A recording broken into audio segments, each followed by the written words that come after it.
Hello বন্ধুগণ, আরেকবার তোমাদের সামনে উপস্থিত টেন্সের পার্ট 8, যেখানে পাস্ট পারফেক্ট কন্টিনিউয়াস টেন্স নিয়ে চর্চা করব। ঠিক আছে, চলো। তারপরে ভালো আছো সবাই? ওকে, দেখো, পাস্ট পারফেক্ট কন্টিনিউয়াস, এখানে পারফেক্ট রয়েছে আর কন্টিনিউয়াস রয়েছে, মানে পাস্ট পারফেক্ট এবং পাস্ট কন্টিনিউয়াস দুটো টেন্স মিলে তখন তৈরি করলো পাস্ট পারফেক্ট কন্টিনিউয়াস।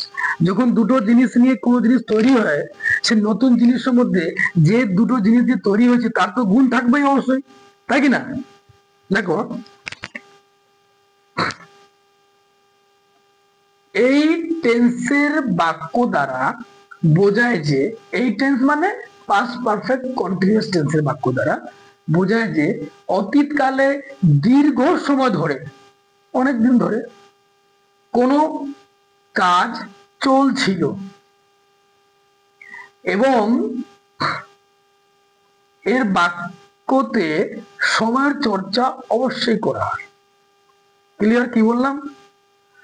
কোনো কাজ অতীতে শুরু হয়েছিল এবং অতীতে চলছে, কিন্তু শুরু কবে হলো, শেষ কবে হয়েছিল, এটা কোনো কিছু দেওয়া থাকবে না, ওকে টোটালি আননন। কিন্তু কাজটা রানিং চলছে অনেক দিন ধরে। দিন ধরে মাথায় রাখবে, এখানে কি লিখেছি আমি, সময়ের চর্চা বা সময়ের উল্লেখ অবশ্যই করা থাকবে। ক্লিয়ার? যদি বাক্যতে সময় না থাকে তাহলে কিন্তু এটা হয়ে যাবে পাস্ট কন্টিনিউয়াস। যদি বলি আমি ভাত খাচ্ছিলাম, খাচ্ছিলাম পাস্টে, I was eating rice, past continuous, তার হেল্পিং ভার্ব হচ্ছে ওয়াজ ওয়্যার, কন্টিনিউয়াস, তাই ভার্বের সঙ্গে আইএনজি ইউজ করা হলো, আই ওয়াজ ইটিং রাইস। কিন্তু যদি বলি আমি 2 ঘন্টা ধরে ভাত খাচ্ছিলাম, তাহলে এখানে 2 ঘন্টা সময় চলে আসলো, যে এখানে সময় চলে আসলো, বাক্যটা হয়ে গেলো পাস্ট পারফেক্ট কন্টিনিউয়াস। তখন এর রুল কি হবে? সাবজেক্ট হ্যাড, যেহেতু লেখা আছে পারফেক্ট, তাহলে এই টেন্সের সাহায্যকারী হ্যাড আসলো। বিনটা এই টেন্সের নিজস্ব বিন, ভার্বের সঙ্গে আইএনজি, যেহেতু কন্টিনিউয়াস, অবজেক্টের সঙ্গে তোমরা পরিচিত আছো। আচ্ছা, ফোর বা সিন্স, নতুন কিছু নেই। ফোর বা সিন্স কার জন্য আসলো? সময়ের জন্য। সময় যদি নির্দিষ্ট থাকে তাহলে সিন্স বসবে, সময় যদি অনির্দিষ্ট থাকে তাহলে ফোর বসবে। এবার নির্দিষ্ট অনির্দিষ্ট সম্পর্কে তোমরা খুব সুন্দর করে, খুব ভালো মতো বুঝেছো, কারণ আমি খুব সময় নিয়ে এটাকে প্রেজেন্ট পারফেক্ট কন্টিনিউয়াস টেন্সে, মানে আমার টেন্সের পার্ট 4-এ, টেন্স পার্ট 4, আমি ফোর বা সিন্সের একদম এক্সরে পোস্টমর্টম সোনোগ্রাফি করে বুঝিয়ে দিয়েছিলাম। হ্যাঁ, যাতে তোমাদের শরীরে মানে হিমোগ্লোবিনে মিশে যায়। আশা করি দেখেছো এবং শিখে গেছো। ঠিক, তাই এখানে ওরকম ডিটেলসে করে দেওয়া কোনো মানে হয় না, আমি জাস্ট আগেটা মনে করে দিলাম, ওই ভিডিওটাকে দেখে নিবে একটু, ঠিক আছে? তাই ফোর আর সিন্স দুটা মানে হচ্ছে সময়ের ক্ষেত্রে ধরে বা থেকে এর অর্থটা, কিন্তু পার্থক্য আছে। যদি সময়ের নির্দিষ্ট দেওয়া থাকে, পয়েন্ট অফ টাইম, তখন এটা বসবে, সিন্স বসবে। ঠিক, আর ফোর তোমার যখন অনির্দিষ্ট সময় থাকবে। তাহলে এখানে কি বললাম? অতীতে কোনো কাজ অনেক দিন ধরে চলে আসছিল, অনেক দিন ধরে, কিন্তু শুরু কবে, শেষ কবে হবে এটা জানা থাকবে না। কাজটা চলতে থাকবে, রানিং থাকবে, শেষ হওয়ার সময় থাকবে না, শুরু হওয়ার সময় থাকবে কিন্তু, এটা দেওয়া থাকতে পারে। যেমন সে সোমবার থেকে অসুস্থ আছে, সে সোমবার থেকে অসুস্থ ছিল। ক্লিয়ার না? সে যদি বলি আমি, সে 2010 থেকে কলকাতায় বসবাস করত, তাহলে সময় দেওয়া আছে। তার মানে কাজ শুরু হওয়ার যদি টাইম দেওয়া থাকে, নির্দিষ্ট দেওয়া থাকে, সেক্ষেত্রে আমরা সিন্স ইউজ করবো, সিন্স ইউজ করবো, পয়েন্ট অফ টাইম বা স্টার্টিং টাইম। ক্লিয়ার? আর যদি ডিউরেশন থাকে, কাজের একটা ডিউরেশন, মানে কাজটা চলছিল একটা সময় নিয়ে, সেই সময়ের ক্ষেত্রে আমরা ফোর ইউজ করবো। এটা তোমরা পার্ট 4-এ আরেকটু ভালো দেখে নিবা, ওটা খুব সুন্দর করে বোঝানো আছে। দেখো, আমার বাবা সন্ধ্যা থেকে, সন্ধ্যা থেকে, টাইমটা আছে সন্ধ্যা থেকে। এবার তুমি বলো এই সন্ধ্যা আর ইংলিশ তো হবে ইভিনিং, ইভিনিং। এবার ইভিনিং আগে কি বলছো? ফোর না সিন্স? আমি যদি বলি তুমি সন্ধ্যাবেলা আসো, যাবো ফুটবল খেলতে, তা তুমি কি আসবা? সকালে চলে আসবা? না, তুমি জানো সন্ধ্যাবেলা কখন হয়? বিকালের পরে সন্ধ্যা হয়। তাই সন্ধ্যাটা এখানে নির্দিষ্ট করা আছে, সময় যেহেতু নির্দিষ্ট আছে, তাই আমরা সিন্স ইউজ করবো। ক্লিয়ার? বুঝতে পেরেছো? তাহলে সাবজেক্ট কি আছে? আমার ভাই, আমার বাবা। My father had been the, ভার্বের সঙ্গে আইনজি কি হবে? পড়ছিলেন, reading. My father had been reading, কি পড়ছিলেন? রামায়ণা, দ্য রামায়ণা। গ্রন্থের নামের আগে দ বসবে। So my father had been reading Ramayana, the Ramayana. কবে থেকে? টাইমটা কি দেওয়া আছে? সিন্স সন্ধ্যা, সিন্স দি ইভিনিং, সিন্স দি ইভিনিং। আচ্ছা, ইভিনিং এ আগে যে আমি THE লিখলাম, এটাকে আমি কখনো দ পড়ি, কখনো দি পড়ি, তাই না? একটা ছোট বুঝাই দিচ্ছি। এখানে মনে করো দ, এখানে লিখলাম ম্যাঙ্গো, এখানে লিখলাম অরেঞ্জ।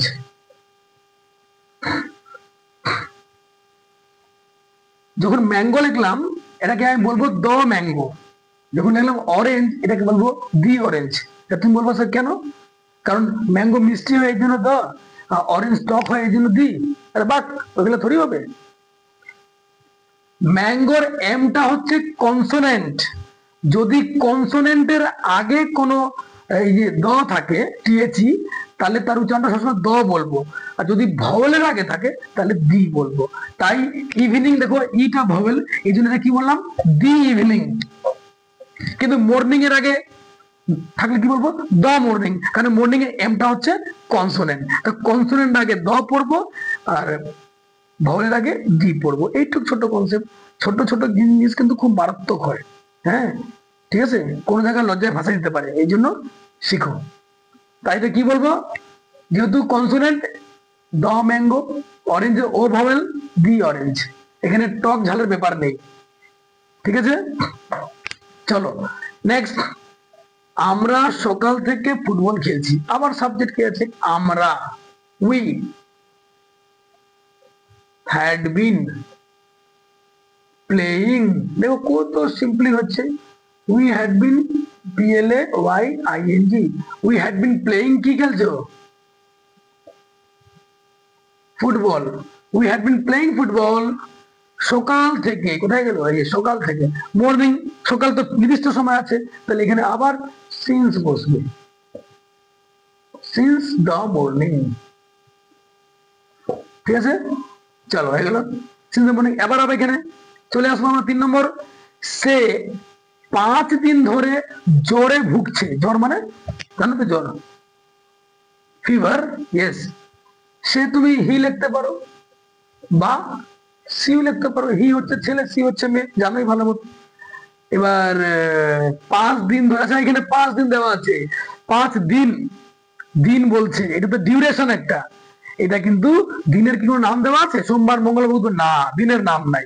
যদি দিনের নাম থাকতো সোম, মঙ্গল, বুধ, তাহলে সিন্স মানডে, সিন্স সানডে এটা ইউজ করতাম। এটা জাস্ট নর্মালি জেনারেলি এটা দিন দেওয়া আছে, 5 দিন, 6 দিন, 10 দিন, 2 মাস, 10 মাস, 20 বছর, কোনো নাম না থাকবে, শুধু একটা ডিউরেশন থাকবে, তখন আমরা ফর ইউজ করবো। এরা হচ্ছে অনির্দিষ্ট সময়, সময়ের নাম নাই। তাই হি বা সি হ্যাড বিন, কাজ খেতে ভুগছে, ভোগা ইংলিশ কি হয়? Suffering. Yes, SUFFERING, suffering. He had been বা সি হ্যাড বিন সাফারিং জ্বরে, মানে জ্বর থেকে। তাই ফ্রম, এটা প্রিপোজিশন, ফিভার, ফ্রম ফিভার। টাইমটা দিও এবার 5 দিন ধরে, 5 দিন। এখানে ফোর বসবে, কারণ 5 দিন, দিনের নাম নেই। নর্মালি 5 দিন বলেছে, অনির্দিষ্ট সময়, তাই এটাকে বলা হয় পিরিয়ড অফ টাইম, অনির্দিষ্ট সময়। তাই এখানে ফোর বসবে। ফর 5 ডেজ, এখানে লিখে দাও 5 ডেজ। কত সিম্পল দেখো। যেহেতু এর আগের টেন্স গুলো আমরা খুব সুন্দর করে পরিচিত হয়ে গেছি, তাই আমাদের এখানে আর সময় লাগছে না, তাই না? কারণ একটা জিনিস বারবার তো আসতেছে, শুধু কি চেঞ্জ হচ্ছে? সাহায্যকারী ক্রিয়া, আর তো কিছু চেঞ্জ হচ্ছে না। অ্যাফার্মেটিভ, নেগেটিভ, ইন্টারোগেটিভ, সেম, সবার একই ইনফরমেশন। নেগেটিভে না বসবে, কোথায় বসবে? না, না এর জন্য নোট বসবে তো কোথায় বসবে? সাহায্যকারী ক্রিয়ার পরে। এই যে সাহায্যকারী হ্যাড, সাবজেক্ট হ্যাড, এখানে নোট দিলে তারপর নামাই দিবা, তাই কি না? এবার দেখি এই যদি নেগেটিভ বানাই, মনে করো এটা কি ছিল? এটা তোমার ছিল অ্যাফার্মেটিভ। কি ছিল এটা? এটা কিন্তু অ্যাফার্মেটিভ ছিল। কি ছিল রুলটা? এটা অ্যাফার্মেটিভ সেন্টেন্স ছিল, কারণ এখানে সব কাজ হচ্ছে। এটা অ্যাফার্মেটিভ সেন্টেন্স। হ্যাঁ, এবার যদি নেগেটিভ করি তাহলে নোট চলে আসবে। নোট কোথায় আসবে বন্ধু? এটাকে মুছে দাও।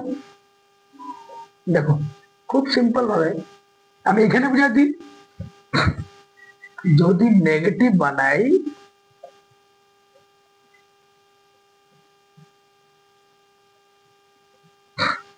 তাহলে এই সাহায্যকারী ক্রিয়ার পরে নোট দিয়ে দাও। এইটা তো নোট। তাহলে এখানে কি হবে? বাক্যটা আমার বাবা ছোট থেকে পড়ছিল না, তাহলে এখানে না লিখে দিলাম। মনে করো এখানে আমি না লিখলাম, তো না ইংলিশ কি হবে? এই যে হ্যাড নট, কত সিম্পল হয়ে গেল, হ্যাড নট। আবার এখানে চেলসি না, যদি আমি এখানে না লিখি, এই যে না লিখে দিলাম, তাহলে কি হবে? Had not. এই যে রুলের মধ্যে আছে। এখানে ভুগছে, সে 5 দিন ধরে জ্বরে ভুগছে না, এই যে না, কোথায় কঠিন আছে গো? না এর জন্য নোট, এই যে নোট দিয়ে দিলাম। এই বাক্যটাকে সুন্দর করে ফ্রেজ করে লিখে নিবা। এখানে নেগেটিভ দিবা সেন্টেন্স, তারপর রুলটা লিখে নাও, তার নিচে বাক্যটা লিখে নাও, কমপ্লিট। তুমি চাইলে 2-4টা বাক্য আরো নিজে বানাতে পারবে। কি দেখলাম? নেগেটিভে নোট বসবে সাহায্যকারী ক্রিয়ার পরে। আচ্ছা, ইন্টারোগেটিভ নিজে বানাবা। পরিচয় লিখবো উপরে, কি এর উত্তর যদি ইয়েস বানাতে হয় তাহলে কি এর জন্য বাদ লিখবো না। কি এর কাজটা কি করবে? সাহায্যকারী ক্রিয়াকে সাবজেক্ট ঠিক আগে লিখলেই সে কি এর কাজ করবে। তখন রুলটা তুমি বুঝতে পারছো, শুধু হ্যাডকে সাবজেক্ট আগে নিয়ে আসবা, শেষ। আরেকটা কি এর উত্তর বা কোনো প্রশ্নের উত্তর যদি ইয়েস বানাতে না হয়, সেই ক্ষেত্রে আমাকে কি এর জন্য হোয়াট বা WH ওয়ার্ড কোথায় লিখবো? সাহায্যকারী ক্রিয়ার ঠিক আগে। তাহলে WH রুল একটা হেল্পিং ভার্ব দিয়ে রুল। এটা তোমরা ভালো মতো শিখেছো, এখানে করে দেওয়ার সময় নষ্ট করার কোনো মানে হয় না। সুন্দর করে খাতার মধ্যে নেগেটিভ রুল আর ইন্টারোগেটিভ লিখে তার রুল বাক্য বানাবো। খাতার একদম নোট ফ্রেশ করে বানাবো, এটা কাজে লাগবে সবসময়। তাহলে বুঝতে পেরেছি? তাহলে আমাদের এইভাবে past perfect continuous tense complete হলো। ঠিক আছে, এটা ভালো মতো নোট তৈরি করো এবং পড়ো। এরপরে আমাদের লাস্ট যে টেন্স বাঁচলো সেটা হচ্ছে ফিউচার টেন্স। সবকিছু ভবিষ্যৎ নিয়ে আমরা ঘাটবো। ক্লিয়ার না? ঠিক আছে, তাহলে এটা করা হলো পাস্ট, এর আগে ছিল প্রেজেন্ট। এবার প্রেজেন্টের প্রত্যেকটা tense, simple present, simple past, present continuous, past continuous, present perfect, past perfect, present perfect continuous, past perfect. এইভাবে জোড়া জোড়া মিলায় তার পার্থক্যটা দেখো, তাহলে একবারে সেট হয়ে যাবে। বুঝতে পেরেছো?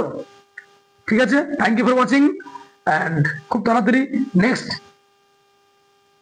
পার্ট 9 নিয়ে তোমাদের সামনে উপস্থিত হবো। অবশ্যই আসবো। Thank you.